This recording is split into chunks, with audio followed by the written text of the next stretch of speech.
తిరుపతి జిల్లాలో ఎంఆర్ఓ ఆగడాలు శృతిమించాయి. కోరిక తీర్చమని వీఆర్ఓను వేధించారు ఎంఆర్ఓ రామయ్య. ఇంటికి వెళ్లి వీఆర్ఓకి లైంగిక వేధింపులకు గురి చేశారు. ఎంఆర్ఓను చితకబాదారు వీఆర్ఓ తల్లి.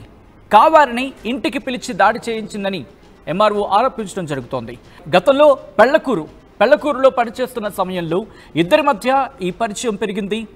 ప్రస్తుతం వాకాడు ఎంఆర్ఓగా విధులు నిర్వహిస్తున్నారు రామయ్య. ఈ నేపథ్యంలో విజువల్స్ మీరు చూడొచ్చు. వాటిని బ్లర్ చేసి చూపించడం జరుగుతోంది. ఎందుకంటే కాస్త ఇబ్బందికర వాతావరణం.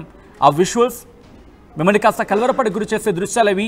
ఈ నేపథ్యంలో ఆ దృశ్యాలు మిమ్మల్ని కాస్త ఇబ్బందికర వాతావరణానికి గురి చేయొచ్చు. కాబట్టి వాటిని కాస్త బ్లర్ చేసి చూపించడం జరుగుతోంది. ఈ నేపథ్యంలో దీనికి సంబంధించి తగిన జాగ్రత్తలు తీసుకోవాలని ఆర్టీవీ సూచించడం జరుగుతోంది. This is distributing content, viewer description is advised. Visuals మీరు చూస్తున్నారు. తిరుపతి జిల్లాలో ఎంఆర్ఓ ఆగడాలకు సంబంధించి ఆ ఇంటికి వెళ్లిన సందర్భంలో ఆ కుటుంబం అత్తగారి మీద దాడి చేసిన క్రమం ఇక్కడ ఒకసారి విజువల్స్ చూస్తే మీకు అర్థమవుతుంది. తిరుపతి జిల్లాలో ఎంఆర్ఓ ఆగడాలు శృతిమించాయి. కోరిక తీర్చమని వీఆర్ఓను వేధించాడు ఎంఆర్ఓ రామయ్య. ఇంటికి వెళ్లి వీఆర్ఓకి లైంగిక వేధింపులకు గురి చేయడం జరిగింది. ఈ నేపథ్యంలో ఎంఆర్ఓను చితకబాదింది ఆ కుటుంబం.